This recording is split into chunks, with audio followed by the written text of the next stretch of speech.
Welcome to the Sharpe Club. Yes, it is a little bit past 9 p.m. on the East Coast. You're going 9 p.m., Larry. You're the guy who does 7 p.m. That's true, but not Mondays. Mondays, it's special. It's the Sharpe Club, and it is 9 p.m. And I have with me today, I want to chat about what I think a lot of people are talking about, which is libertarianism on the rise or on the decline? Is it going up or is it going down? I'm bringing in with me today, if I could, a former gubernatorial candidate, a former senatorial candidate, a former prison chaplain, and now the current COO of Poodle Coin, Poodl Coin, my friend, the man himself, Ricky Harrington Jr. How are you, sir?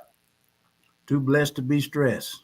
Ooh, I love that. Too blessed to be stressed. We are rocking and rolling. Also with me, the author of, if I get the book right, That Joke Isn't Funny Anymore. I would agree. On the death and rebirth of comedy, also a former producer of a Webby Award-winning comedy channel, and he's also doing a lot of his own stuff, just such great stuff. My friend, the man himself, Lou Perez. How are you, sir? I'm doing well. Nice to be with you again, Larry, and Ricky. Nice to meet you as well. I'm wondering, are you going to be sermonizing at all since you're former chaplain? Oh, that's all the time. Absolutely. Yes, I know, Ricky. Yes, that is absolutely true. Expect that. Yes. Be prepared to bow your head is all I'm saying. Be prepared. It will happen. So, yes. We're supposed to have Kaleena George tonight. She has not shown up yet. I hope she will come this evening. If not, it is what it is. We will hope that she will come. But the thing that I wanted to bring up with you guys is there has been a change in these last couple of at least months, I think years, to where I feel like the duopoly or the left and right, the two major parties, they're scared or something's up or people are upset. Things are happening. The fight and the battles that we've gone through, Ricky, you and I, these last couple of years, oh my God, the amount of money and energy and time and lawsuits thrown at us has been worse than I think in a long time. Does that mean we're winning or does that mean we're losing?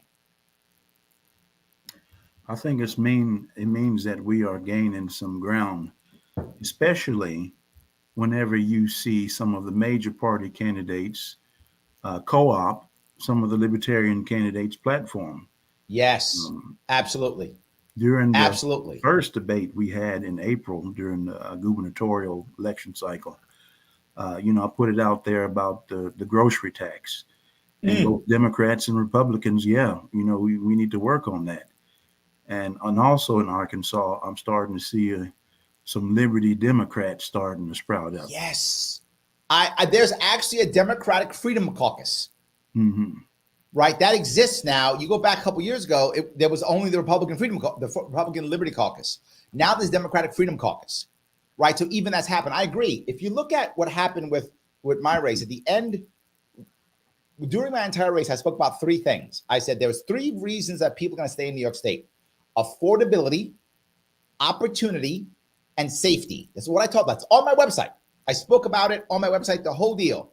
Then Kathy Hochul, literally on her inaugural address, used my three pieces. She used my talking points in her inaugural address. I'm like, holy crap, I can't believe it. And hold on, Sam saw it. Sam puts it up. Sam says, I love when Kathy Hochul stole Larry's campaign rhetoric and put it into her acceptance speech. Yes, she literally used I'm like, her people are watching my stuff.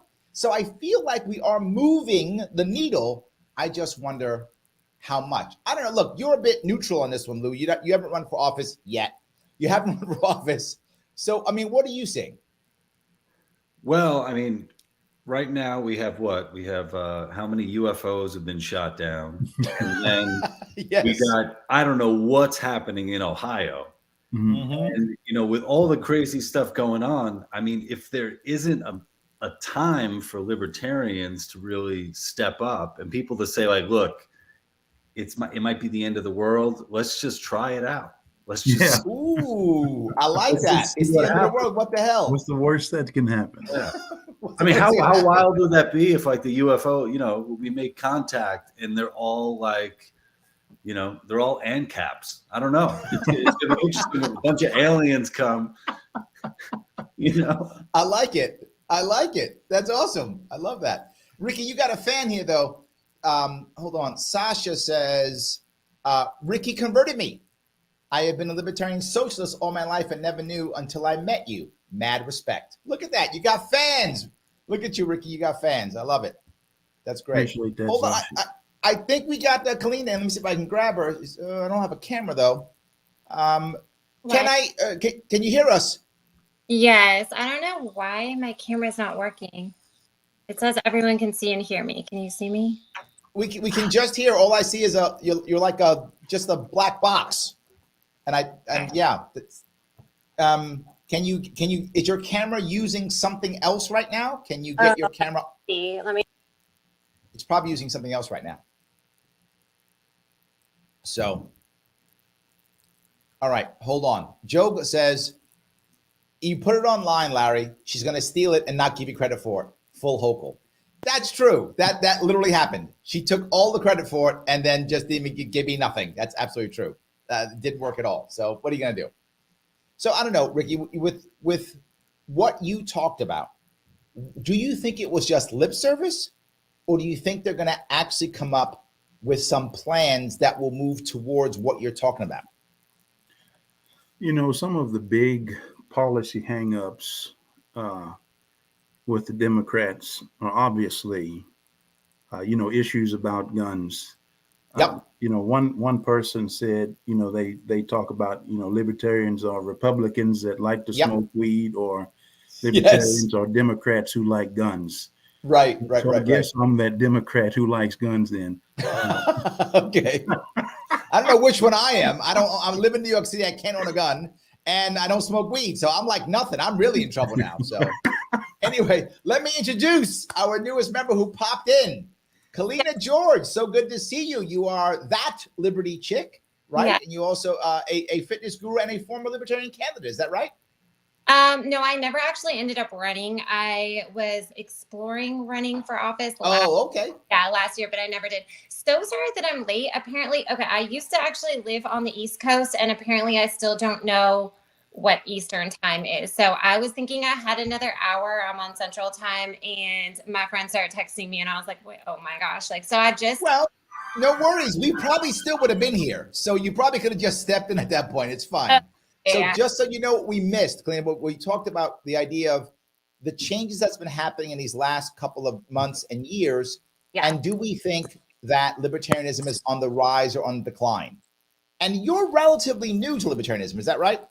I mean, I've been a libertarian since 2020. So yeah, relatively new. Been about maybe 2.5 years in the movement.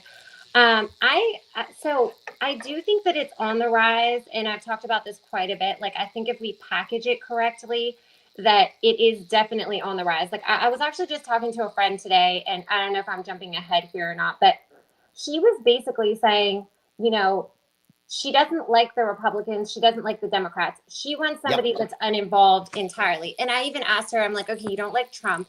Would you vote for DeSantis? And she said no, because he's also been, in politics for a long time. Like, I want somebody new. And I was like, okay, so this is something to work with. Like, this is a person who votes Democrat. There's lots of them that would not jump ship to vote Republican, but would vote third party.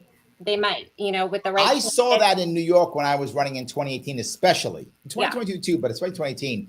Like New York State, for those of you who don't know, hugely blue state. I mean, we're 2-1, almost 3-1 Democrat Republican. There's 6.5 million registered Democrats in New York State, and only about 2.8 million registered Republicans. There's more non-registered, over 3.5 million non-registered, non-party affiliated registered voters in New York State. And what I found is Democrats do not want to vote for Republicans. Yeah. Republicans do not want to vote for Democrats. But you're right, Kalina, they will vote for a third party. Yeah. I think that's why Yang jumped up and started forward, because I think he thought we can just be the guys that, everyone will just vote for because whatevs. Yeah. Yeah, you don't have to actually have any principles. Like, Correct, yeah, we that's could go true. either way. Like, yeah, we could do this. We could do that. That's shout true. out to Kalina. I'm actually, I am broadcasting from my wife's home studio. So we got my wife does bar and Pilates. So we got a bar right there, and then this a reformer. I don't know if you guys know about that, or if anybody's hip to the Pilates, but I'm trying to bridge the Pilates group and the Libertarians, bring them all together. I think that might be the future. Yes. So the question I have for you now, though, Lou, are you wearing yoga pants? No, I have a few more pounds to go before I am able to slip into my Lululemons. Right now, they're Lululemon LOU lemons, so there's some knockoffs. But we'll get there, Larry. Love it. That's what I want to hear. Dave Davis says there was a Democratic Freedom Caucus and Jeffersonian Democrats in the 1990s. The new DFC website seems to have upped their game. I agree that there is to your point, Kalina, there is a piece, and Ricky, to your point too, there's a chunk of the Democratic Party that is just tired of Democrats, but just have been brainwashed to believe I cannot vote for Republicans because they're evil. So they're like trying to find an answer. I hope it could be us. I don't know. Ricky, what are you seeing that in ours? Are you seeing Democrats come our way or no? This is the issue that I see, especially when talking to people. It's just the stigma that surrounds the party. And I don't know whether it's, sometimes you say things to shock people, but they might get so caught up on the shock that they miss the point that you're trying to make to them. And, everybody talks about this person's a viable candidate or a viable party. What the heck does that even mean? I mean, really, the viability of anybody is dependent upon how many voters vote for that person. Yep. But I understand what they mean by viability. Do I see you on TV every day? Do I know your name? How much money you got in the bank? Because the media always talks about that.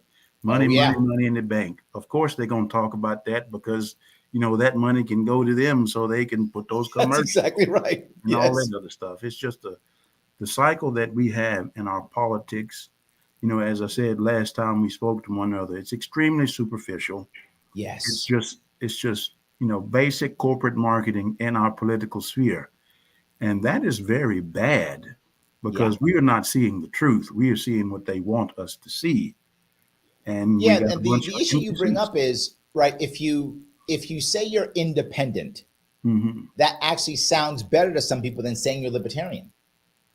Right? Sometimes people prefer to hear the word independent because libertarian, what I hear often is if you're on the right and you hear libertarian, I've literally heard people tell me this, you can't spell libertarian without liberal. And I'm like, that's not really true, but that's okay. That's what they actually said to me. So libertarian, you must be like a liberal. They think that. Or if you're from the left, they think libertarian, you're further right than Republicans, right? You're the most right of all the right, basically. They believe that. They think we're like pro-government or something or pro-corporations or something. They go down that road. Kalina, tell me, what are you hearing when you libertarian? Do they go yay? What do they do? Well, so one thing, and I want to talk to you about how you said viable candidate, and I'll talk about that in a second. But so one thing, I like to do a lot of Twitter polls. Initially, before everyone started blocking me, some of them were getting a lot of traction. And one of them was, it was like a fill in the blank. What's holding libertarianism back? And one of the most popular answers of when people do quote tweets of it was libertarians. So I think that there is definitely a stigma around the party. And I think it has a lot to do with, like you said, the shock factor. The shock factor kind of holds people back. Also, the viable candidates, a lot of people want to see a candidate that they can trust. And I use this example in a live stream I did the other day. I used to work in the hospital. I used to perform invasive procedures on people in the ICU. If I come in and I don't look like someone they can trust, if I look like I'm unprofessional, I'm not dressed right, maybe all my tattoos are showing, not saying that that's a problem, but some of those things to certain people are going to be a red flag. Is like, can I trust this person with my life? They're about to put a needle into the largest vein in my neck. It's right next to my artery. Do I trust this person? And sometimes there's just optics involved in making that person feel comfortable. And the same thing is true with voters. There are optics that, as much as we don't like them and we're like, well, that doesn't matter, that has nothing to do with policy. Well, they don't know you, and they're going to see the optics and they're going to say, I can't vote for this person. I don't like the way they talk. They're too edgy. Like, they're not acting professional. Like, I don't feel comfortable. I can't put my life, which basically the country is their life, into that person's hand. So I think that we have to think about that a little bit more. The shock stuff is fun, but there has to be like a really good balance to like offset that.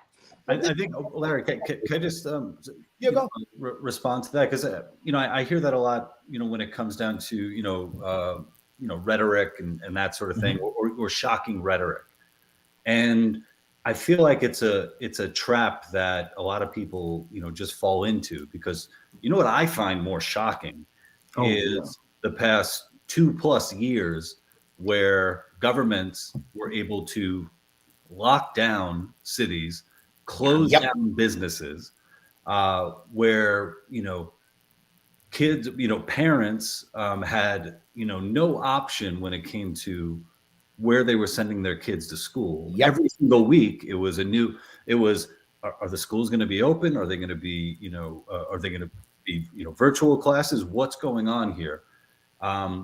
Where you had a lot of back the blue people watching police arrest people for not wearing masks and that thing, right? So I think it's really important, and I'll come out and say I'm a part of the Mises caucus, and one of the reasons why I joined the Mises caucus in particular, it was because I wanted some people who were willing to call out the bullshit and use any rhetoric possible, by all means necessary. Exactly. Any rhetoric necessary. Rhetoric here, to really shine a light on what's going on. And me, I mean, I work with language. I work with jokes and commentary and that sort of thing. So I think it's so important. Whatever is shining a light on what's wrong and what's going on is really important. I want to cover 3 pieces of that. That's a tough spot you brought up. The first one is, I would agree that you want to shine a light on the bad thing. Sadly, though, we often shoot the messenger. So I might have shined the light on the bad thing, but I also might have got myself shot while I was doing it. So am I sacrificing myself to shine the light on the right thing? And maybe I should. I'm not necessarily against that. Maybe it's the right thing. Perhaps I should martyr myself. Maybe it's the right answer. But at the same point, while I would say that would be challenging, what I found when I did it and when I didn't do it is being sometimes, I guess, acceptable. Is maybe a good word for you, Kalina. You were talking about like being acceptable. Yes, that's wonderful. But in politics, then they ignore you. And then when it comes to the ballot box, they go right back to their old ways. Right. So when it comes to the ballot box, now there's a difference, right? The Liberty Movement and the Libertarian Party are 2 separate things in my view, right?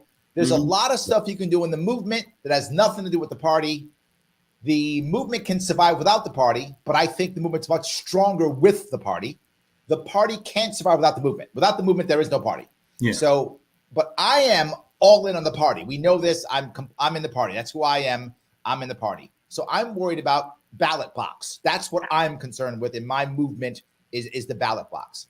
The ballot box, I need people to not say, I like Larry Sharpe, but, Democrats, Republicans, that's not helpful for me. I need someone who's going to show up and go, I'm voting for Larry Sharpe. I don't give a damn. I need that person to do it. And part of that hardcore rhetoric you talk about, Lou, does move some of those people because they have to, they got to commit or not, right? They got to go, you know what? He was harsh, but I don't care. I got to commit. So I see both sides of this story. And sometimes if you're not, in the case of someone like me, when I ran, and Ricky, I think you would agree, you ran also. There's a point to where it's not a 100% rule, but it's a good 80% rule. Any coverage is better than none. And what happened to me is when I started doing well in 2018, the Republicans were scared of me and did nasty hit pieces on me.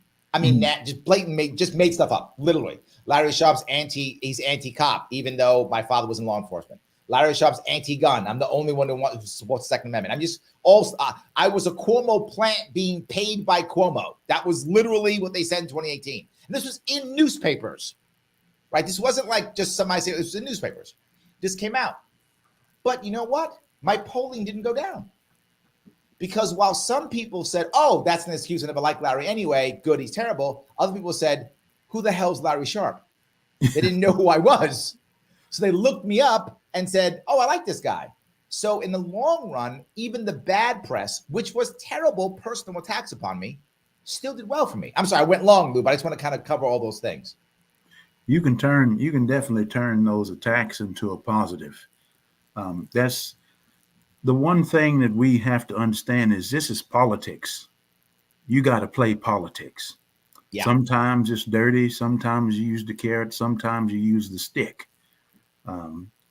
I guess this was Winston Churchill, and I know exactly, his history, but I think this is his quote, real diplomacy is telling somebody to go to hell and have them looking forward to the trip. We have to learn how to be strategic in our communication. The goal is to win people over to our movement. Sometimes you win people over with the, in your face type of rhetoric. Sometimes you don't. So it's not a one way or the other. What we have to do is be strategic and know who we are talking to, so we'll know what tool to use. Absolutely. It's about people raising. We're trying to win people. Yes. I say it all the time, I'm in New York City. I've got to be able to talk to the left, or I can't get anywhere near talking to winning an election, right? My state is a deep blue state. If I can't talk to the left, I can't come anywhere near winning an election. I have to be able to get the left to go, okay, fine. And my second piece is I've got to get people who aren't going to vote to start to vote. Because here's the issue. For every Republican and Democrat, for every two that show up saying they're going to vote for Larry Sharpe, only one does. Right? So if I get 10,000 people who are Democrats or Republicans who show up at that polling booth, the voting booth, that say they're going to vote for Larry Sharpe, only 5,000 will actually vote for me. The other 5 will go back to their old ways. However, someone who wasn't going to vote or independent, if I get them off the couch into the voting booth, they vote for me. Otherwise, they just stay home and play video games. Yeah. Right? So if I get that person off the couch, that's my vote. But people who are normally engaged as Democrats, Republicans, only about half of those that say they will are going to actually vote for me. Yeah, and I think that's one thing that, although I am in my personal life very right-leaning, I do think that is one issue. No offense to the Mises Caucus, I know I have so many issues with them, but I know they are a powerful movement, and I like personally a lot of the things that they say, even if we have our differences, as far as Twitter and stuff. Their platform-wise, I actually really liked it, but I will say that a lot of the things are very appealing to the right. And I've noticed a lot of people in the movement really alienating anyone who was more of a left-leaning libertarian. So when people are calling out sex workers, or not that people really talk against drugs, but it's a whole lot more of the right-leaning issues are getting the focus. Well, we have a big part of our demographic, and a big part of the demographic that we need is the ones that fall in the category of those more left-leaning social issues. And I think that we do ourselves a huge disservice by not, accepting that is part of libertarianism. We don't have to, your personal feelings about being a conservative, socially conservative person don't have to bleed over into the movement when we know we accept all of those things as part of, being libertarian. Yeah, what I think I'm in sort of an odd place where I still feel kind of outside of the movement, because when I think the saying is that war is the health of the state. I think warring libertarians is the health of the state. So oftentimes, like, I'll go on Twitter and I'll see 2 or more libertarians who I really like and I get along with and I like so much at each other, and I'm like, oh no, I don't want to. Don't make me. I'm not going to choose between you two because I like you all, because I like you very much. So I think I might just be a little different in that. Like, I'm not necessarily picking sides, even though I'm LP in Mises caucus. Now. But something that I have to that I have come to grips with, and like Larry and Ricky have run for office. I've never done that before. So because you're not crazy. You're not crazy. I'm not crazy, but also like, when it comes to, activism and that sort of thing, I admit, I might not be the best person to sell liberty. Like, yes, there we go. People might check out Lou Perez or look at my, my body of work and be like, that guy's fucking awful. I don't want to be associated with him. So I think, like, on a personal level, and I think a lot of libertarians are coming at this as an individual level. It's like the best that I can do is to live out the principles of liberty, sure, as I say, and to help where I can, and to spread the message, where I can, and hopefully, people might be able to see beyond the the shallow stuff into the really deeper, the real. The deep stuff that I think being absolutely minded is. So with that in mind, let me ask the people who are watching and listening, if you happen to be watching this on Twitter, do me a favor, retweet this right now. If you're watching this on Twitter right now, retweet it right now. Just click that retweet button, retweet it, let people know you're watching it. Good show. You know it's a good show or you wouldn't be watching it, so stop pretending. So please just retweet it. It does matter. If you're not on Twitter, or even if you are, click that like button. We have to get past those algorithms all the time. They always beat us up. They always try to block us. They always try to cut us out. So click that like button if you would right now. It will help tremendously. And do me one more small favor, and that is follow these 3 people who showed up tonight.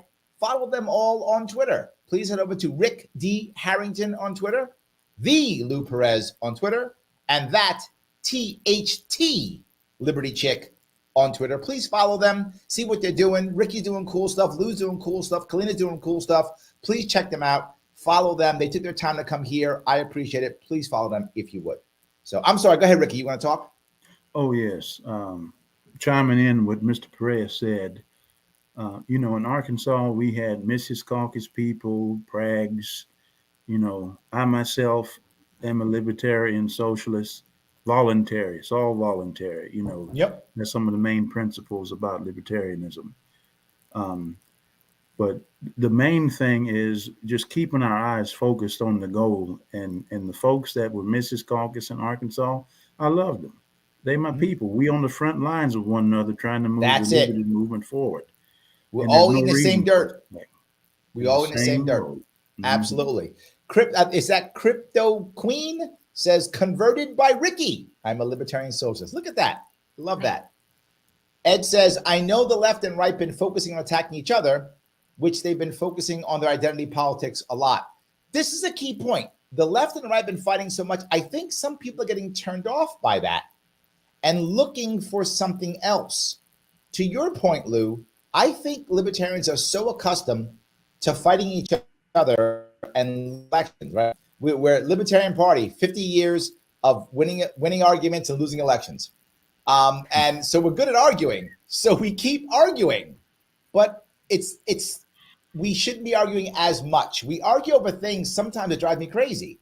It's like we agree on 99.9%, but there's this one thing that, oh my God.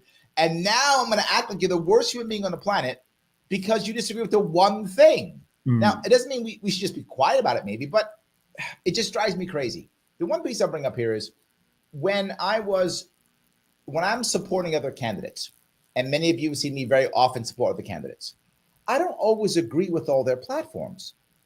I don't have to. I don't live in their areas. I don't know what the right platform is for their local race. Maybe what works where I live in Queens is not going to work where someone lives in Jacksonville, Florida. Maybe it's different. I don't know. So why would I want to go in there and try to tell them what's right anyway, number one? But number two, It's not about me, it's about them. When you're supporting somebody else, if any of you watched me, I was very active in Gary Johnson's campaign in 2016. I stood in for him in the press, I stood in for him in debate stages, and I started almost every sentence with this. The governor has been very clear. Gary Johnson told me this last week. Governor Johnson said this. I wasn't about my personal opinion. It didn't matter what I thought. I was representing Gary Johnson. So even if I disagreed with what he was saying, it didn't matter. I wasn't saying my opinion.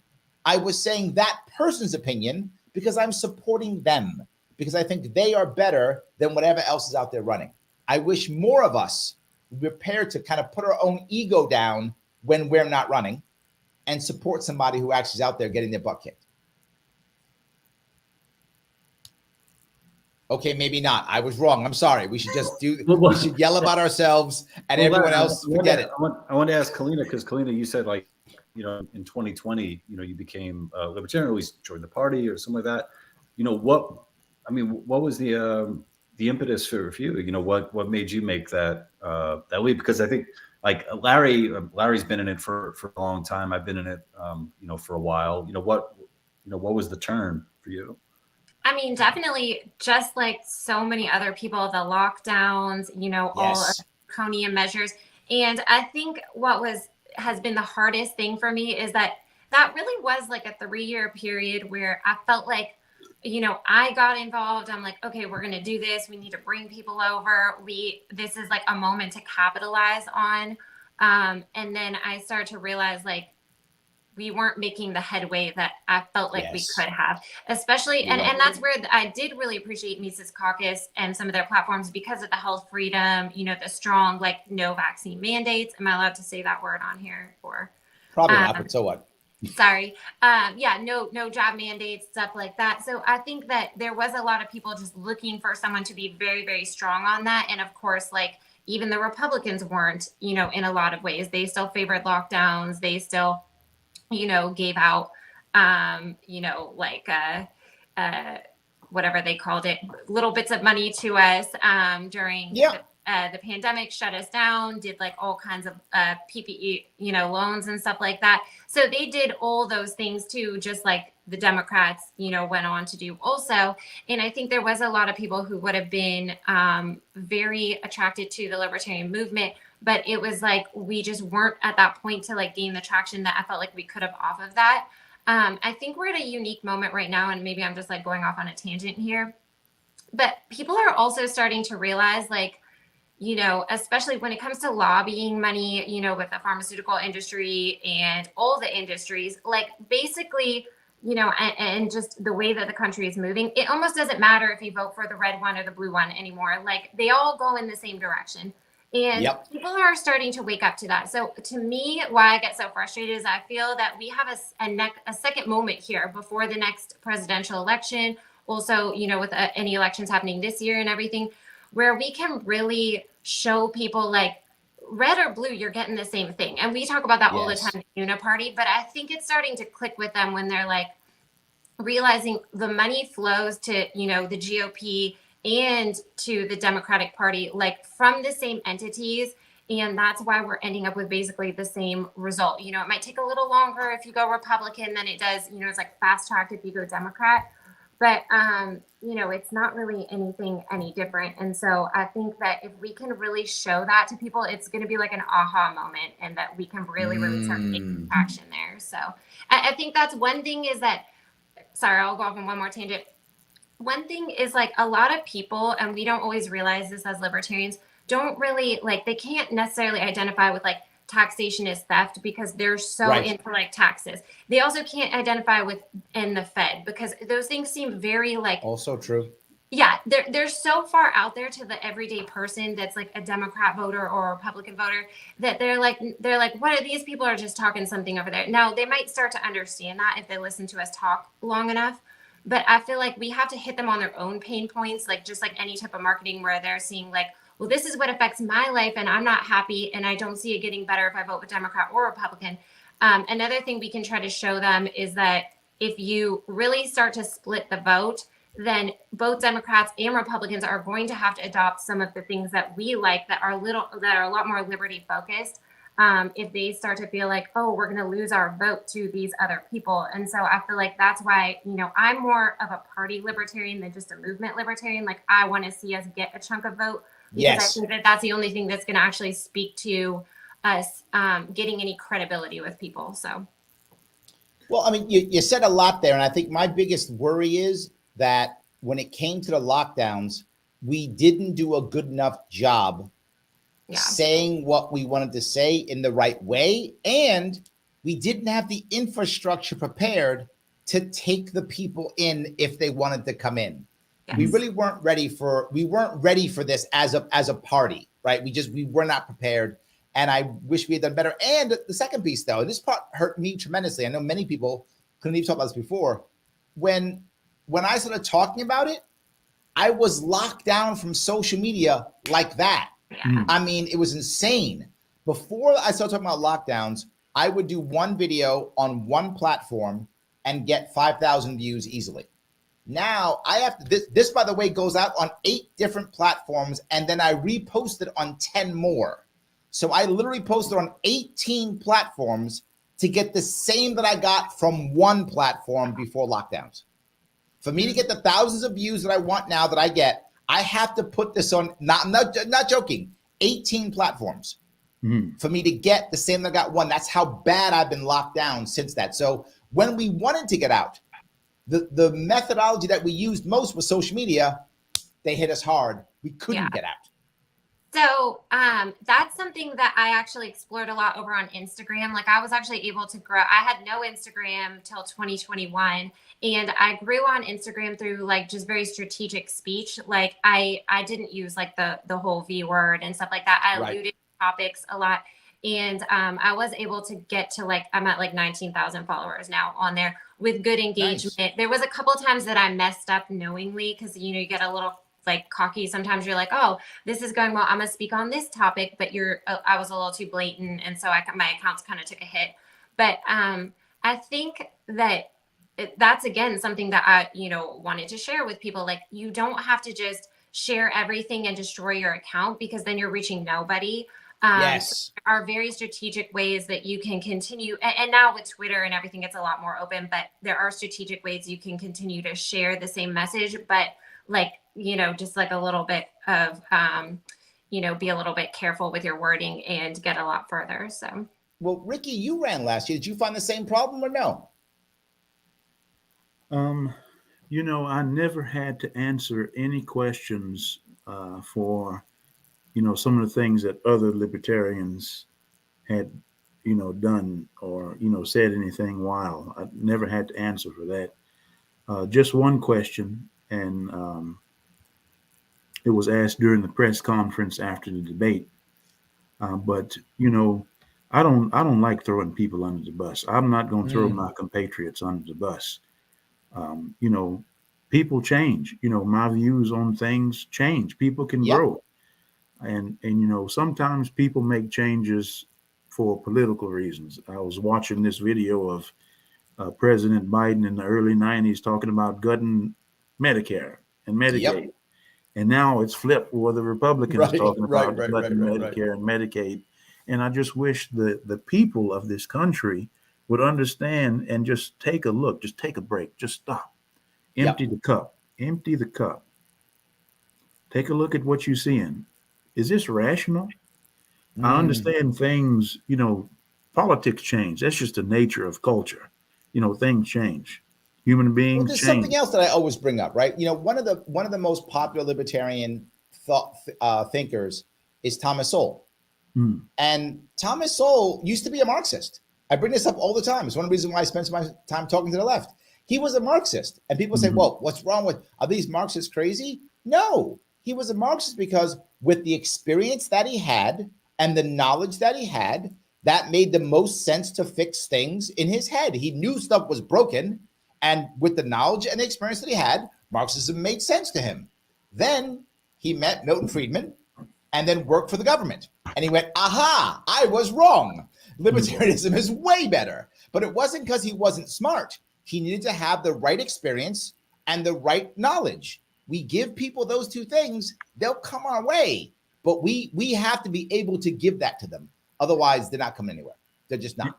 Interestingly, Clarence Thomas, everybody has, varying different opinions on him. And some days I'm like, yeah, that's pretty good. And some days I'm like, man, what are you talking about? But he was also, during the 60s, during that big, political movement, political upheaval, there was a lot of, Marxist, socialist, Black political movements that originated in the Black community.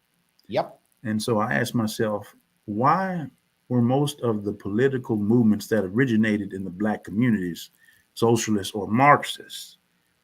Well, there's a whole big history there, Yes. Our ancestors used to be considered property. That's correct. Yes, absolutely. Yes. But there's something else happening. Look at Russia, right? You look, I was bringing this up as an example. Russia, 1917. They've been serfs for 300 years.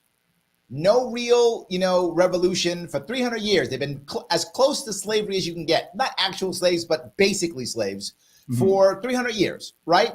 No real movement that knocks everybody out until all of a sudden they get two things. And two things are required for revolution. People always say the same thing. They say, Larry, when's it going to get bad enough for us to have a revolution? It's not about it being bad enough. It's got to be bad enough and there is hope. Those two things must go together. It must be bad and there must be hope. Mm-hmm. Well, here comes Lenin with his communism thing. Yes. And he comes and says, hey guys, look, why don't you become communists? All those people who've been beating you up for 300 years, we get to beat them up. Well, that sounds good. And we get some food on top of it. Hey, and they were like, well, I know what I got now sucks. That I'm sure. And so let's try this communist thing. They were right about the killing of people. The food part, they were lying. But the killing of people, they were right about that. So they went and they tried it. So yes. What's the old saying? Dark humor is like food in communism. Not everybody gets it. So yes. Not everybody gets it. Sorry, Mr. Perez. I got to ask you: is that joke been used too often? What's that? What? I was asking, has that joke been used too frequently? Oh, I use it all the time. There we go. Larry beat me to it. I was about to throw that out. But, just a little thing about Lenin. Like, I've seen pictures, I've seen paintings of that guy. There was no attempt to make him look nice. He is a mean-looking motherfucker. Like this dude, like a mean commie. Like there's not even like a nice, like, oh wow, what a really sweet commie. Right. Yeah. No, you're right. If you look at Mao, they're always trying to make Mao a man of the people and hugging kids and kissing babies. And like they tried to make Mao look a nice guy. You're right. They tried their best to make Mao look like he was hugging babies and petting dogs like every day. Lenin. They made him chubby too. Like he was, I think that he was probably jacked. And they were like, no. we need you to appeal a little jolly. He was like the Chinese Santa in a way. That's what he was. Yes. Instead of giving presents, he took them away. Yes. That's right. So he said Black yes. Christmas.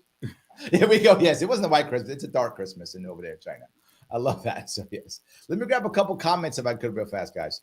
The Scientific Libertarian says, libertarians hibernate through non-election years, waking up only to go to the bathroom and check memes. Well, that's a serious burn right there. Serious burn. Yes. But if you see what I do, right, this is one thing that you've seen me do often. I only run years when I run for governor of New York. I've only done it twice every 4 years. In between, all I do is support candidates, right? It's all I do. I just support candidates in between. Support candidates. When I run, I support myself because I'm running. But when I'm not running, I support the candidates. I think a lot of us should be doing that. The more we support candidates, the better. And look, I know a lot of us don't like certain candidates. Then support the ones you like. Yeah. That's all I would say. And also during those off seasons, we need to be in those legislatures. We need to be finding people to try to sponsor some bills that are liberty-oriented bills. Yes. We need to be making connections with lawmakers, making connections with people in our communities that align with our agenda, people that align with criminal justice, people that align with, whatever type of reforms that we have, especially, ending qualified immunity. that's low hanging fruit for us right now. Working on police brutality, we need to start integrating with these groups, even if we don't agree with them on other things. We agree on this, so let's get to work on it. Just get straight to it, and don't I agree. let And go. look, you brought up a couple things, and so let me talk to the people who are watching.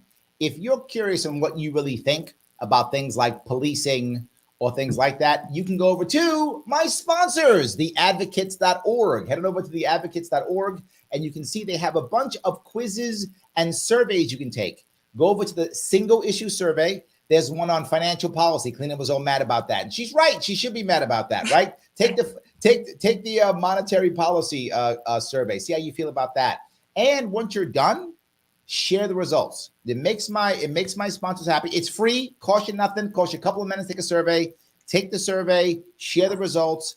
My sponsors are happy. You're happy. It's free. It keeps the show going. Please do that. There's a policing one also. Take that one, or just take the world's smallest political quiz. Take that, see where you land, and share that to the best of your ability. The most important piece about this, and I'll give you guys this little data I keep bringing up. The saddest part about the world's smallest political quiz, for those of you who've taken it before, it's basically 10 questions, and you'll land somewhere either progressive, you'll land conservative, you'll land moderate, you'll land libertarian, you'll land authoritarianism. Luckily for us in America, the percentage of people who go to authoritarianism is the lowest. It always is the lowest one. The biggest one, believe it or not, is not libertarian, it's moderate. Yeah. Most people come up moderate in that test. The smallest is authoritarianism. Here's the bad news. We've been taking this test and giving this test out for decades. I mean, for decades. It came out in the 70s, so we've been giving it for a long time. Now we are seeing an increase in the percentage of authoritarianism. Ooh. And yes, and if you've been watching my Twitter feed when people do it, the people come up authoritarian, it's not a oops moment. They're not like, oh my God. They're like, no, yeah, that's correct. They're like on board. Like they literally put it out there. Yep, that's me. Correct. Do you think Fix that them all. that's because they're so unhappy? Again, like kind of what you referenced earlier, they're so unhappy with how things are. They're like, somebody just needs to take over, which is very scary and dangerous and could happen. Somebody just needs to take over and fix all this, especially places like high crime cities and stuff. Yep. People might be wanting someone to come in and save them and like get tough on crime. That was one thing that I really didn't like about Trump's. He did like an address like a while ago. I think when he was announcing his running, he talked about like, we're going to jail all the drug dealers forever and execute them and stuff. I was like, this is not what people think it is, and people were cheering it. They wanted that because of the fentanyl, because of the social issues and the city crime and stuff. But they're asking for pretty strong authoritarianism there to try to fix that problem, which we know like won't really fix it and will just create new problems. But they're just so desperate for something to make things better. I think you're 100% correct. Politics. The revenge politics, that exists, and it's created an environment for a strong man. Usually we find strong man in those third world countries, those despotic, regimes. To think that would happen in the land of the free and home of the brave, it's possible. Mm-hmm. I agree completely. I think you're totally right, Kalina. There's a term I've come up with. It's called murder cuck, and what it is, murder cuck. What it is, it's men who want other men to murder their enemies for them, and no matter what what kind of enemy that is. So, it could be something like some guy shooting up, in the park. We gotta fucking kill that guy, not me. You gotta kill that guy. Yeah, you guys, right? I'm not gonna. Right? Yes, that's right. I'm right here. I'm gonna watch. So yeah, I think Ricky and Kalina, you guys have. But there's a worse part to this, though. Here's what winds up happening now. We fool ourselves. What I mean by this is politics is no longer about, okay, I voted and now my life got better or is gonna get better. It's I voted and the other guy lost. So my win is not me winning. It's to Ricky's point, it's revenge. My win is the other guy losing. So as long as, she lost, I won. Okay, but is your life better? No. Is your culture better? No. Is your city better? Is your community better? No. But the other guy lost, so yay. That is really unhealthy, but that's where we are now. And I saw that in New York with There's No Tomorrow. They just wanted to stop the other. But then here's the worst part. I want to stop the other, then the other gets stopped, and then they still leave New York. Yeah. So they still leave my state. So they don't vote for change. They just want to stop the other. They stop the other and then pack up and leave. Well, then why'd you bother voting then? I mean, I don't know what are you doing? You should have moved before November and voted in your new place. I don't know what you were thinking. It's terrible. Taking that outrage straight to the vein. Yes. Yes. That part drives me crazy. So let me move a little bit further, speaking about revenge and violence and murder. There's a war going on, as we know, in Ukraine. And generally speaking, libertarians are notoriously anti-war.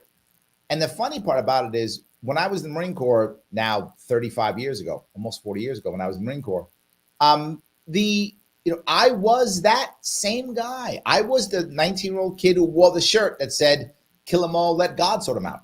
I was that kid. I am not that person at all anymore. I'm a total pacifist. I hate us going to war. I don't want us bombing people at all. I can't stand it. I hate it. I don't want any of it happening. I want to service our veterans now that they're back. I want to service our veterans and stop making more combat veterans and make less combat veterans is what I want to do. But I understand the mindset of that. I really do, right? My first commander-in-chief was Ronald Reagan. And I got to say, I tease all the time, but it was true. My life was easier when it was more black and white, right? We were always right, and the other people were bad. And who were those other people? Whoever Ronald Reagan told me they were. That's who the bad guys are. I slept like a baby, like life was good, right? It was easy. It was after the first Gulf War when I started thinking something's wrong. When everybody on the street, here's the key thing that got me. Everybody on the street, I was actually, during the first Gulf War, I was actually stationed in Virginia. I was training reservists and sending them over. I was platoon sergeant in Virginia, sending troops over to not Kuwait, to Saudi Arabia at the time. And people on the street, civilians, were like, "Yeah, we got to get that guy Saddam Hussein. He's Hitler." All the people were saying he's Hitler. And I was like, he's not Hitler, right? Hitler is Hitler.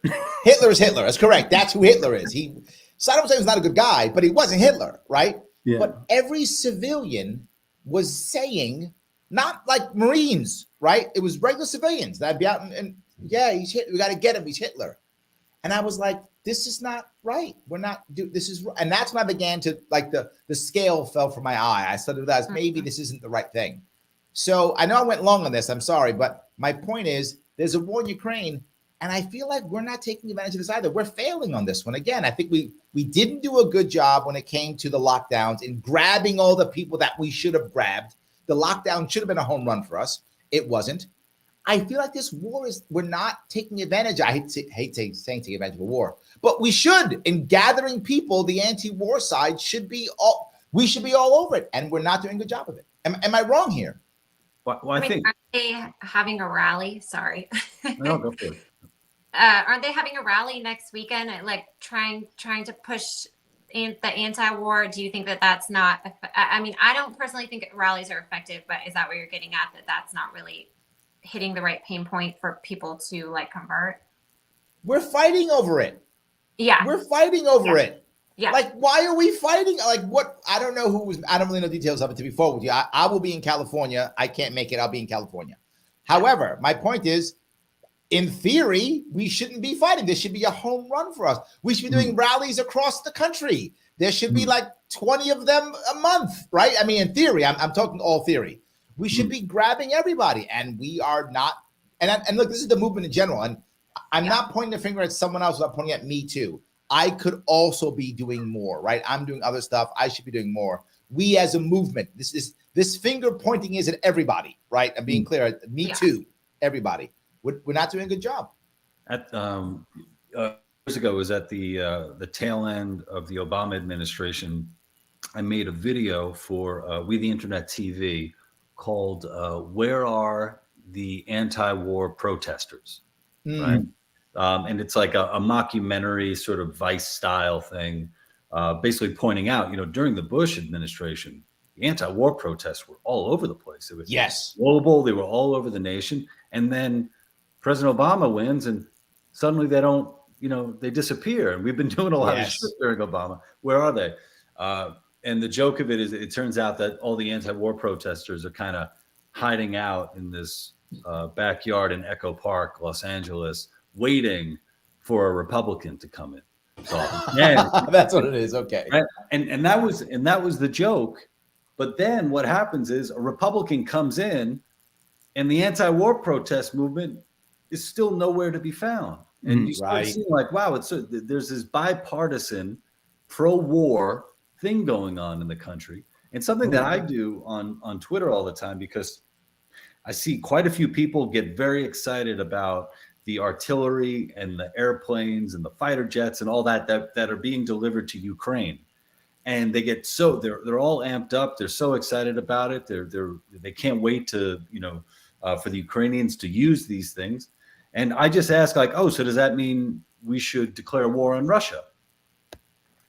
And it's just crickets. And it's like, it's like, where are these constitutionalists, in our government? Hey, Lou, they're war cucks. Yeah, the war cucks, exactly. Right there. See that? Yeah, they're so stealing your stuff. Right. Thank you. I know. Well, it cucks it for everybody. There we go. It takes everywhere. But at the very least, I would think there would be some uproar about like, hey, this proxy war shit. Right. We need to to take a stance. Like, are we going to have Congress declare war or not? But here's the thing you guys don't realize: how America works. America has a big war. Then we get tired of war. Then we have a couple of proxy wars because we're tired of war. Then we have a small war that we win easily. Then we go back to a big nasty war. That's what we always do. That's how it works, right? Vietnam was Afghanistan. We did Vietnam. I know I got in the Marine Corps right after Vietnam, right? So most of my senior leadership were all Vietnam vets. And it was a peacetime, right? There really wasn't much war when I was in, but we did a couple light ones like Grenada, right? We did little ones, right? Little baby ones, right? We did, can we do a little proxy war in Panama, right? A little bit of that. Then America, after about 20 years, we forgot Vietnam in 20 years. We just forgot Vietnam, right? So then we went back, when it went to the easy war, which was the first Gulf War, then we got ourselves in the quagmire of Iraq and Afghanistan. Do the same thing now. Proxy war in Ukraine. We'll do some light war somewhere like, I don't know, we'll invade, some island somewhere, Fiji, whatever. We'll invade Fiji, beat the Fijians, right? Whatever that is, very easily. Then we'll be ready for a big war again, and we'll get caught in some terrible quagmire again. It's kind of how we do things. I got a question. Is anybody seeing what I'm seeing? The Republicans are saying that the Democrats are too soft on China, and the Democrats are saying the Republicans are too soft on Russia. Yes. Both of those countries are perceived enemies. Does anybody else see a problem with that? I am with you. And those parties are just feeding right into that. I mean, they are effectively allowing two foreign countries to engage in the same thing that we've been engaging in for the past 70 years, post-Marshall Plan, Cold War, engaging in, the inner workings of foreign sovereign countries. The chickens are coming home to roost. Yeah, I am worried about that tremendously. I completely agree with you. I think it's a very tough thing because it's very easy to say the other guy's bad. Think about that over there and forget about what's happening here. Yeah. Right. When I look at, obviously, I'm in New York City. I know a lot of people from the left. I talk to the left often. And, socialists will often tell me things like, well, Larry, the government should be paying for everything. Government should pay for healthcare. Government should pay for my college, government should pay for all these things. And their point's a valid one. If you got $80 billion to give to Ukraine, then don't give it to Ukraine, pay off my student loan debt, right? Pay off whatever. And I hate to say it, they're right.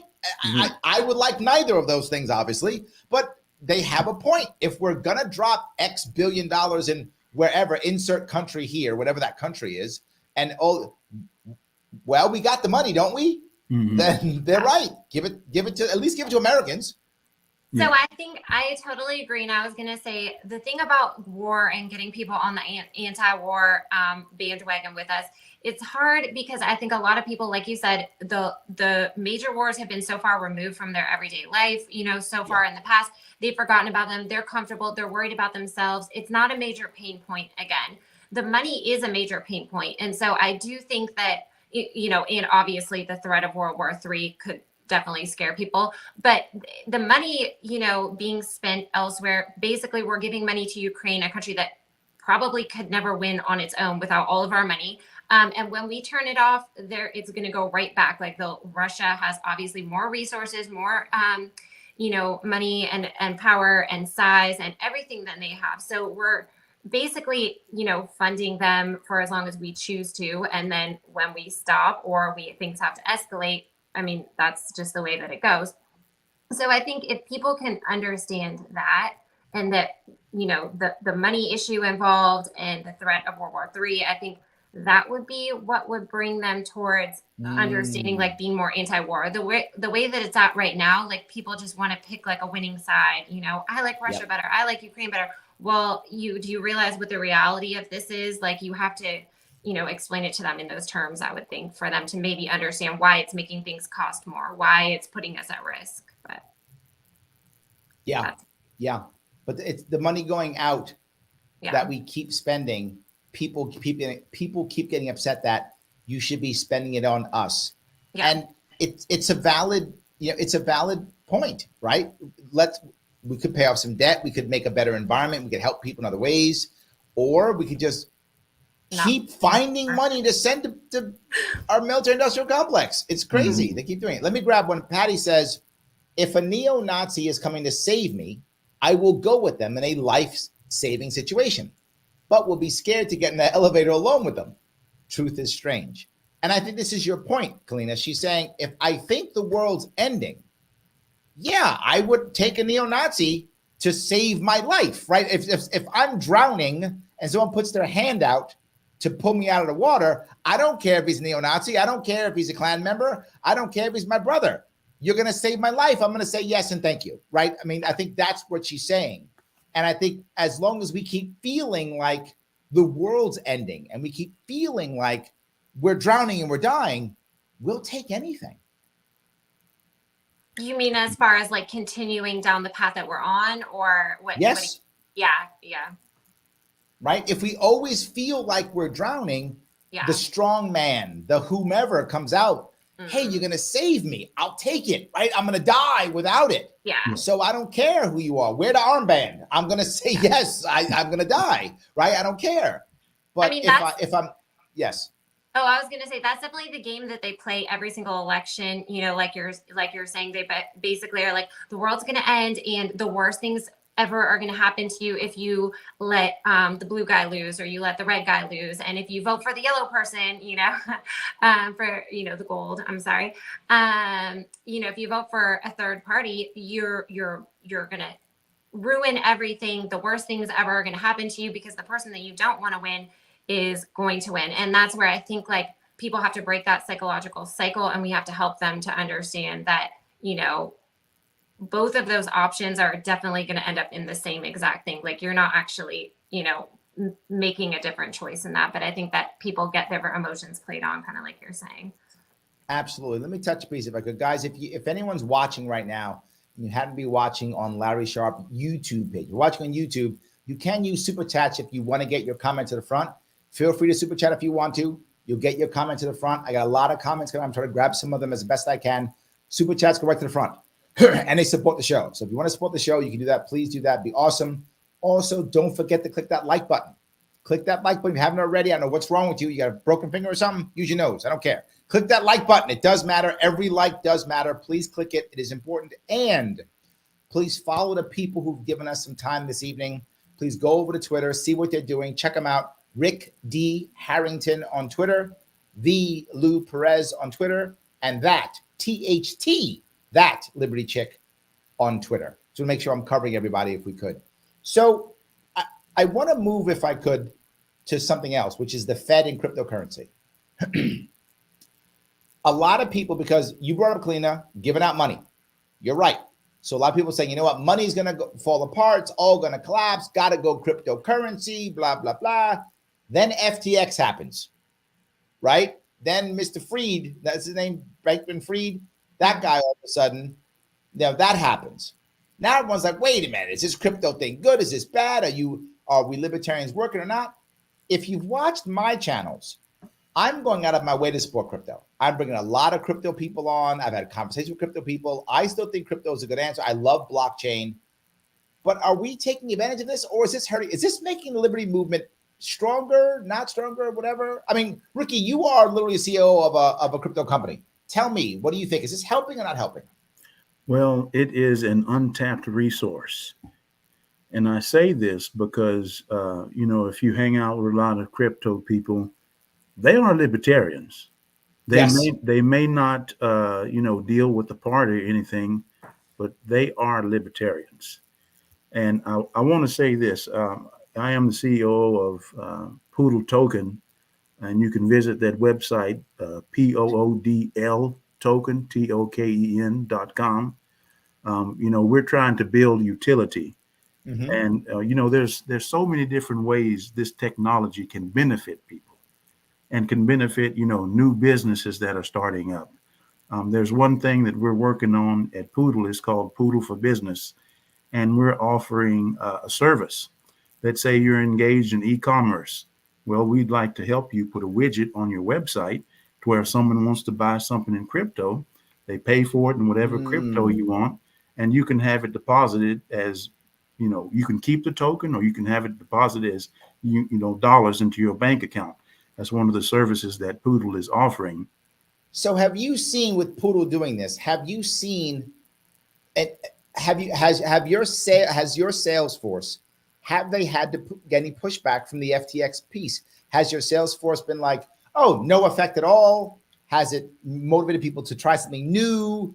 Have they had to fight with people? How has it affected your sales? Well, this is the thing. If crypto is going to succeed, we have to forget about the dollar. Ooh, okay. We have to forget now that's about something the crazy. dollar. Yeah. Okay. We have to forget about the fiat value of it.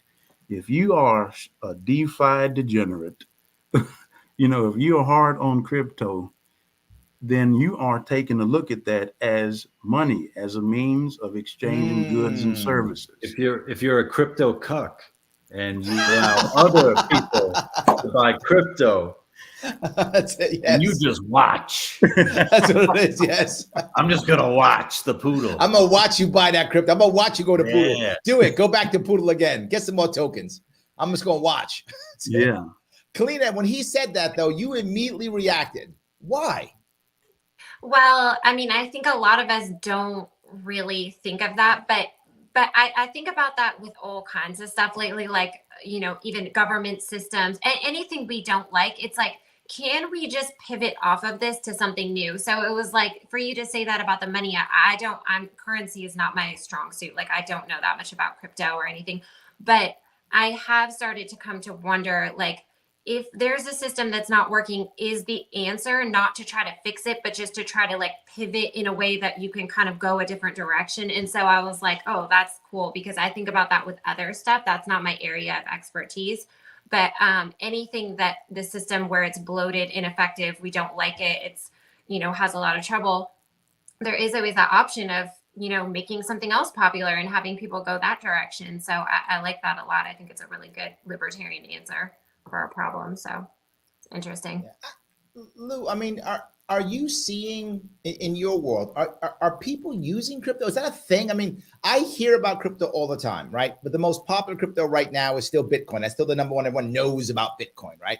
But I think people don't see Bitcoin, to your point, Ricky, they don't see Bitcoin as currency. They see it as an investment, right? Mm-hmm. They don't see it as money, right? Even though it can be money, obviously, but people see it as, I don't know. Look, Kalina, you're saying you're not, especially in currency. Me either. My investment in cryptocurrency is buy Bitcoin and hold it.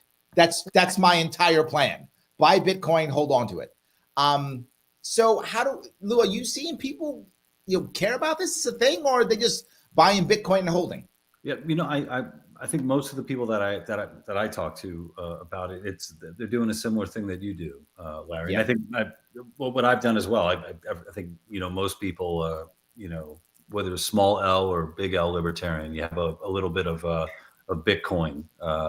It comes with the comes with the job.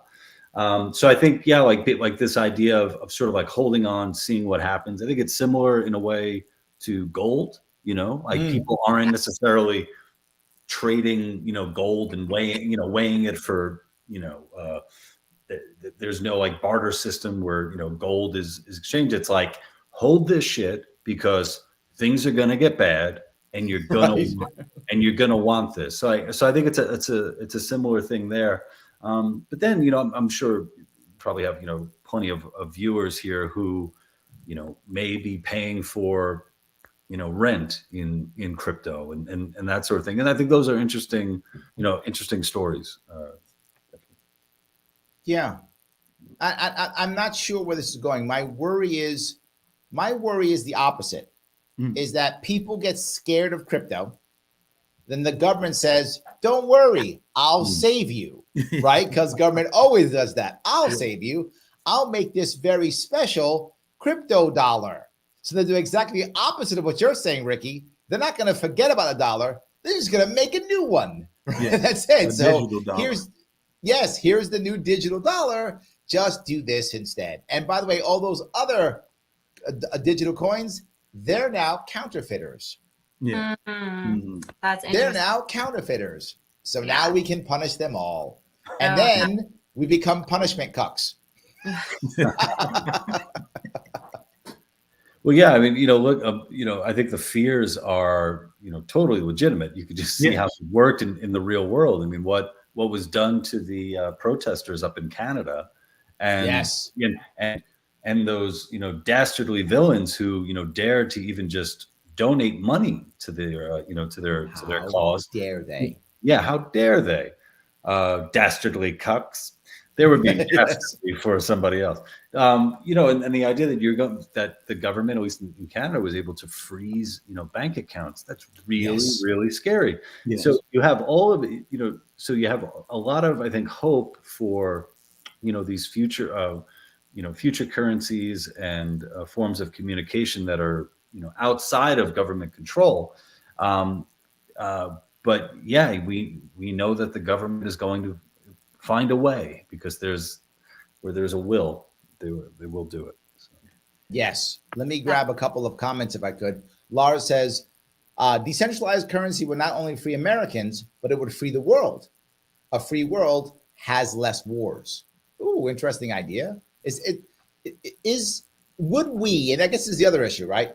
Would we, if we had multiple decentralized currencies, would we just fall back into the one that we want? Like, would there become a Google, right? You can go to Bing if you want to. You're not going to Bing, but you could go to Bing if you want to.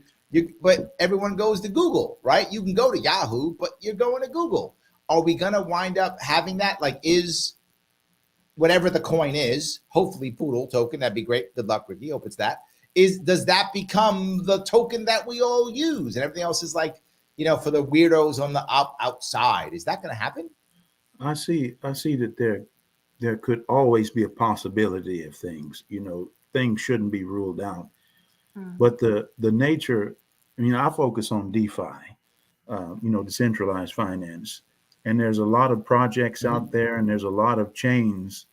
But the focus, the real focus and real utility is to where we don't have to use those centralized exchanges anymore, and we can use decentralized exchanges and swap, whatever token that you want, cross-chain swapping.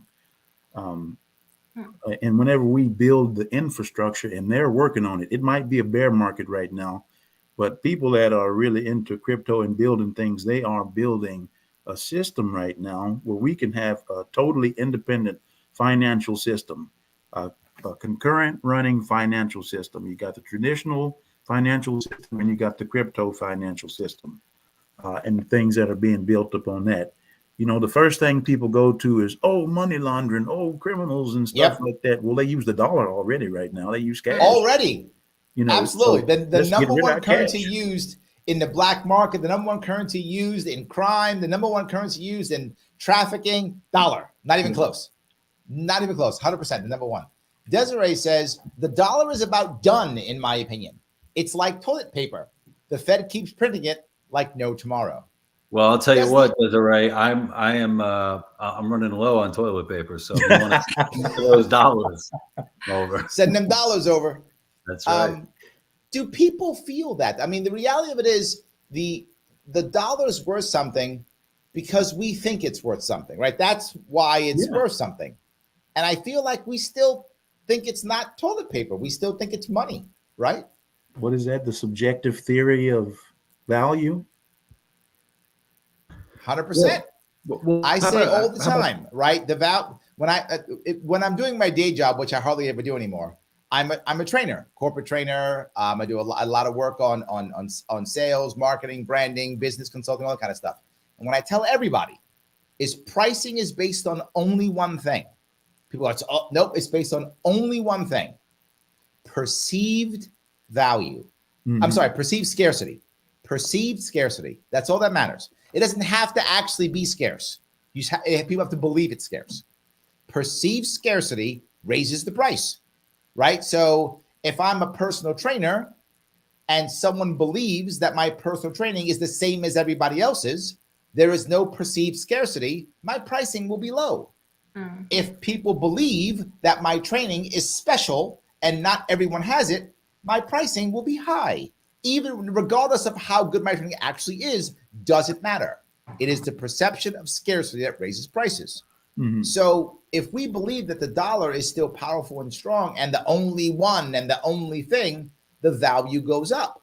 My worry is if we start having all these other currencies, currency will not be perceived as scarce. So will the value go down? It depends. It depends. So maybe Desiree's right. It's garbage. Okay, Desiree, you're right. It's toilet paper. It's true. Michael White says about 16% of Americans have used crypto, but most report it as speculative instrument. The vast majority of the electorate are invested in and think that in dollar terms. I don't think expecting the population to forget the dollar is a reasonable expectation. It's likely more effective if we try to save their dollars. How do you do that? How do you save their dollars? I mean, to Desiree's point, it's already in trouble. Can we save the dollar? Is that even a thing?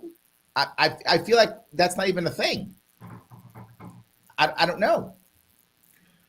I think, I saw some video of, Hillary Clinton. She was pushing, the central bank digital currencies. Both parties are pushing a central bank digital currency. And I just stand against that completely. Too much centralization, too much access to, it's already there. They're already selling your information on how you spend your money for marketing purposes. But to have that power in government's hand is, well, a monster. I glimpsed at one of the comments that wasn't brought up on the screen, but it had to do with regards to taxation and crypto. And, it's one of these things like crypto is really great if you're a person, if you're a person who lives around people like me, who I don't give a shit how much money you make. I don't care what you declare on your taxes, what you don't declare. I don't care if you're paying your taxes. You do you. That's fine. But there are a lot of revenge cucks out there who want people to pay their fair share. And God damn it, if you have your poodle, I think we need to know how much poodle you have, and the government needs to take the appropriate amount of poodle to make sure that this is a fair and equitable society that we are living in. And here's what I'm also sure of is it's got to be a higher percentage of poodle that I'm paying. Whatever I'm paying is more than that. That's the fair share. The fair share is more than whatever I'm paying. That's the fair share. You have billionaires paying, a very low percentage of poodle, while you have teachers and firemen and the old lady with dementia living down the block paying a larger percentage. It's all of that too. And it's like when you have that, that natural animosity from a big part of the populace calling for the government to, you got to get in here. We need 80,000 more IRS. We need IRS to know crypto. We need, who could slip into your computer or I don't know where you store crypto. Yeah. So I think that's something that's going to be a problem. Everybody's talking about paying their fair share until one day something magical happens to them. And now they got fat stacks in their bank account, and here comes the tax man. And now they want to talk about these taxes. Yes, absolutely, 100%. I do. I think that's always been an issue, right? You have the issue where I'm looking in someone else's pocket, right? So instead of me worrying about my own stuff, I'm worried, is Lou paying his taxes, right? Why am I worried if Lou's paying his taxes, right? Why am I in Lou's pocket? Right? I don't understand how that works, but I think you're right. A lot of people are concerned about someone else's pocket. It's very true. I want to, if I could bring up one thing, if I could, a minor thing. Guys, hit that like button if you're watching and you're liking it. Please do that. It does matter. I'm asking you to go hit the like button if you can, if you haven't done it already, to make sure people know we're doing this. If you've been watching this on Twitter, please retweet this. Make sure people see it and they know.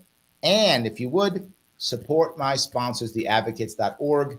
Take one of their tests, take one of their surveys. It takes a couple minutes. It's free. You do that. It supports this channel. It supports shows like this, and it's free. Share it out there. They're happy. I'm happy. Everybody's happy. Go visit theadvocates.org. Take one of their surveys or one of their tests and share the results. The reason why I want you to share the results is you will have a conversation. If you've seen it pop up on my social media when someone takes a test and they share it, all of a sudden, what do you see? Boom, boom, boom. Comment, comment, comment, comment, comment. People talk about it. They take the test themselves. They start thinking about things. We are not going to be able to grow this movement or grow the party if we don't have good conversations. That's the critical piece. We have to have tons of conversations. You can help by going to theadvocates.org, taking one of those surveys, and then sharing it. And last, as you hear me say a couple times already, I'm going to keep saying it. Please support the people here. Follow them on Twitter. Follow Rick D. Harrington on Twitter. The Lou Perez on Twitter, and that THT, that Liberty Chick on Twitter. Please do that. It helps tremendously. So if I could, Roger says, hold on. Larry, did you say 6.5 million registered Democrat New Yorkers, 2.75 registered GOP? I thought it was 2.8, but I think that's close. And 3.5 independent. It's about that. Yes, that's about what it is. It's almost 3-1 Democrat to Republican in New York State. It soon will be, because many of those Republicans who are registered are actually now currently living in Florida and or Tennessee and Texas, and they will be changing their registrations this year. So a bunch of those, at least of the 100,000, about 200,000 or 300,000, will be changing their registrations out of New York State into Florida. In just 1 month over the summer, over 6,000 people changed their license. In 1 month, 6,000 from New York to Florida, just Florida. Wow. 200 a day. 200 a day. That's how fast I live in my state. So yes, and in New York City, it's not 3-1. New York City is 6-1 Democrat Republican. In my own area where I live, for my state assembly, the Republicans haven't run a candidate in 10 years. Oh, wow. They haven't run a candidate. And the candidate they ran 10 years ago lost by 70 points. Not 17, 7-0. He lost 85-15. And then they haven't run a candidate before him 10 more years before that. So in the past 22 years, Republicans have run a candidate one time, and the one time he ran, he lost by 70 points. That's how blue my city is. Just in case you were concerned on how blue my city is. That's a very blue city. So yes. Anyway, I apologize. So let me see if I can grab a couple of these. Adam says, Ricky, let's make the world free, then we can debate economic systems. Well, there we go. I'm okay with that one too. I'm okay with that one too. Absolutely. I don't know. You're not the whole world. Here first, and then How about just, you know what? I'm okay with that. One state at a time, one state at a time, one country at a time. I'm okay. We'll take our let's time. do Larry's neighborhood first. There we go. and then we'll move out. Now we're talking. Look, to be forward, if you can get my neighborhood, you can get every neighborhood. AOC is my congressperson. Oh, wow. Yes. So if you get my neighborhood, you got them all. Yes, absolutely. You get them all. Absolutely. No worries whatsoever.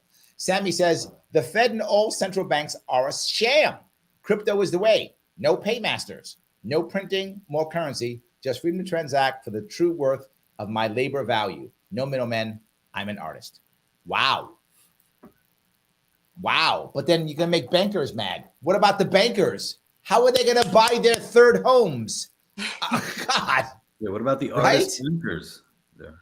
God, Sammy, how selfish are you? Those bankers have to buy their third and fourth homes. And how they're going to buy them if you're taking away all their ways of making money off banking? Come on. Yeah. If you're not keeping your money in their establishment. Thank you. Come on now. And letting them turn it over 45 times and then get bailed out by the government when they screw it up. Come on. Stop being so selfish, people like you. Saying, God, tired of these people. So anyway, guys, is there anything that we should be chatting about before we wrap this up? Well, I think the Scientific Libertarian 2.0 mentioned that tomorrow's Valentine's Day. It is. We haven't talked about love. And you're right. Yeah, you are right. Let me bring that up for a minute. I know Ricky's going to jump on this. You open the door. He's going to give you some love. I know he will. Let me just be a little bit though, if I could. What I'm going to say about love. People need three things to be happy. They need to feel loved. They need to feel respected. And they need to have purpose. Mm-hmm. If those three things are true, generally speaking, you're happy. If you don't feel love or you don't feel respected and you don't have purpose, you will become self-destructive. That is simply human nature, right? If you don't feel loved, you don't feel respected, and you don't have purpose, you will become self-destructive. That is simply human nature. We should all be striving for all three of those. If you have only one of them, you have a tendency to become obsessed. If you only have one, if I only have respect, I become prideful. If I only have love, I become obsessive on that individual, that person. If I only have purpose, I lock things out and I go only for the purpose that I'm trying to go after and I forget everybody else, I screw everything else up. If I got two, I'm in a good spot to get a third. If I got all three, I will become complacent and I will lose one. Which is why people who are happy will always bounce between 2 and 3 of them. Mm-hmm. Because when you have 3, you become complacent and you lose one. So you always got to keep going for those things. So love is very important, Lou. I completely agree. It's one of 3. Go ahead, Ricky. Give us something good. Oh, you know me. My goal in life is to love other people the way that God loves them. And I strive to do that. The people that have done terrible things, the people that do good things, love them all the same. And then hopefully in giving that, receive it as well. And for what we got going on right now in the country, I mean, there's people quick to do violence. People are quick to give an opinion, but they slow to give a helping hand. And I wish that we all, including myself, were quicker to give that helping hand rather than an opinion, because that opinion don't do nothing. Yeah. But whenever you stretch out your hand to lift somebody up, whenever they in that moment of need, who knows, that's going to come back around for you. Absolutely. Absolutely. I love it. Do you want to bring up something on that, on love, Kalina?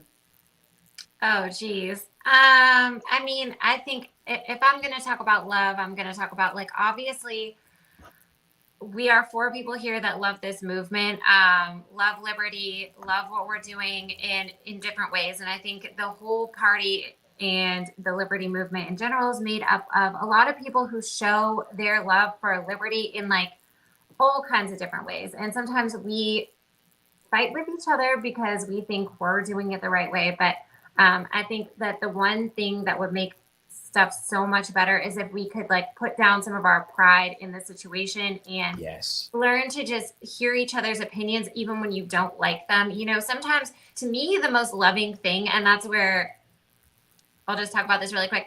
A lot of people think I'm just here to criticize the libertarian movement and criticize them and criticize what they're doing. My criticisms are very general to all of us. Like, why are we not being effective? Where are we going with this? Because I view love, like I'm thinking if you love something, you're going to tell the truth about it. Like you're going to be honest, you're going to be upfront, you're going to give the hard truth. Like, hey, I want us to win. I want us to prosper. I want our party to grow. I want the libertarian movement to grow. I want liberty to flourish among lots of people, not just people who right now think of themselves as libertarians. And so to me, the most loving thing sometimes you can do is just tell the truth about a situation or give those that, you know, basically the harsh reality. So that's how I show love. And I take criticism all day too. I think it's a good thing. We can all use a little bit of criticism. Obviously it feels nicer when it's packaged better. But I just, that's how I see it, things. That's how I see the world. Just for the reality that it is. I think there's a lot that we can do with this movement, and I really appreciated being a part of this panel tonight. So thank y'all so much. Oh, thank you. I'm glad you came. Lou, bring us home with something cool on love. Yeah. So obviously, tomorrow, Valentine's Day, and if you have a favorite restaurant, you might find out that when you waited too long to make reservations, there's no room for you on Valentine's Day. But that same restaurant is going to be there on February 15th. And that, my friend, is when you get the reservation and you bring your lady there. So tomorrow I'm going to be celebrating Valentine's Day at home with my lady. And then Wednesday, we're going to go out for some post-Valentine's Day. So there we go. You did it perfectly. I love that. Guys, I want to say thank you all who were watching. I appreciate you all the time that you gave me this evening. A long show. I appreciate it. Please follow these people on Twitter if you would. Rick D. Harrington, V. Lou Perez, and that THT Liberty Chick. Thank you all so much. I will see you all very soon.